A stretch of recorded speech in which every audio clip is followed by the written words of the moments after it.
Hola, yo soy Marta y esto es Psicólogo Responde.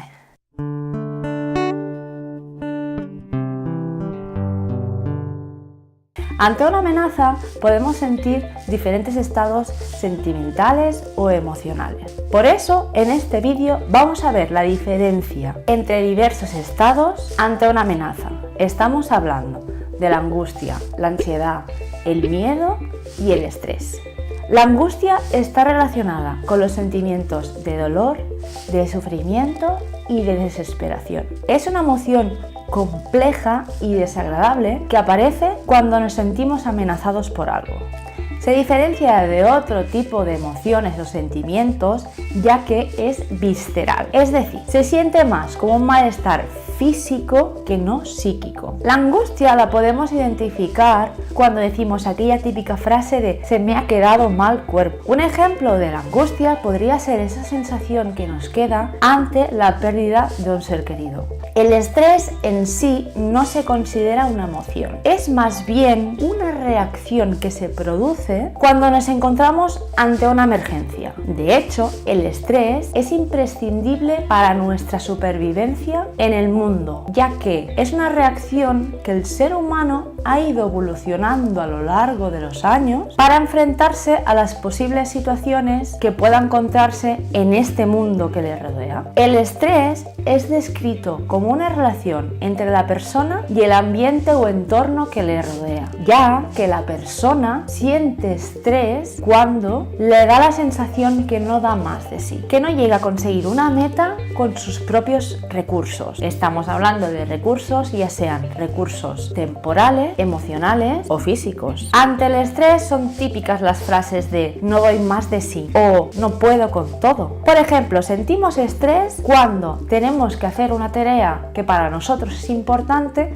pero no tenemos las herramientas suficientes para poderla llevar a cabo. El miedo, junto a la alegría, la tristeza, la sorpresa y el asco, es una emoción universal. Es decir, todo ser humano tiene la capacidad de experimentarlo. El miedo se caracteriza por el hecho de sentirnos indefensos en una situación específica. Pero, a diferencia de otras experiencias, la amenaza del miedo se siente de forma clara. Es decir, se siente como algo real y presente. Por ejemplo, ante un accidente o una agresión sentimos miedo, es decir, sentimos la sensación de amenaza a nuestra supervivencia de forma muy clara. Ante situaciones de amenaza como las que acabamos de describir, reaccionamos de forma natural con pensamientos de peligro, con reacciones fisiológicas o respuestas motoras. Estas respuestas motoras suelen ser huida o defensa.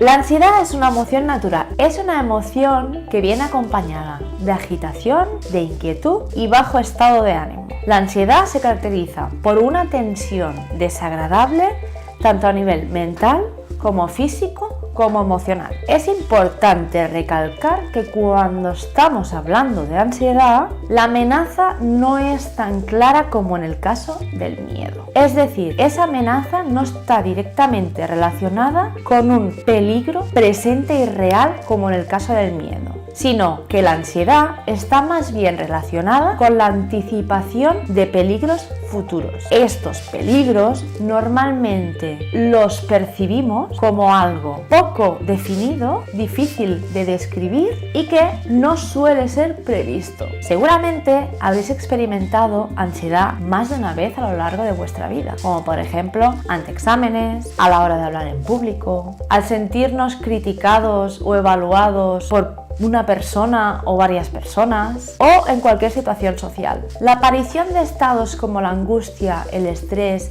el miedo y la ansiedad se consideran mecanismos evolucionados de adaptación de la especie humana y su función principal es la de potenciar la supervivencia de nuestra especie. Por lo tanto, su aparición no debe siempre relacionarse como algo malo. Aún así, nuestro cuerpo y nuestra mente no pueden estar activado permanentemente. Si el estado de activación por ansiedad, estrés, angustia o miedo es muy intenso y sobre todo si se prolonga en exceso, se pueden producir una serie de consecuencias negativas, como por ejemplo disminución del rendimiento, o pueden aparecer también problemas a nivel de salud física o a nivel de salud mental. Por eso es importante que si nosotros hemos identificado alguno de estos estados y lo que vemos es que nos está perjudicando en nuestro día a día, que interfiere en nuestro hacer de día a día, debemos sí o sí trabajar en ellos, ya sea mediante nuestros propios recursos o, de no ser así, acudir a un profesional para que nos dé herramientas para tener estos recursos y medios propios para poder trabajar con ellos y así recuperar nuestro bienestar y equilibrio emocional lo más rápido posible. Esto ha sido todo por hoy, espero que os haya gustado el vídeo. Si os gusta este tipo de vídeos de comparaciones, hacérmelo saber por favor en los comentarios. También me gustaría saber si os gustaría que hablara de las emociones universales como la tristeza, la alegría, el asco, la sorpresa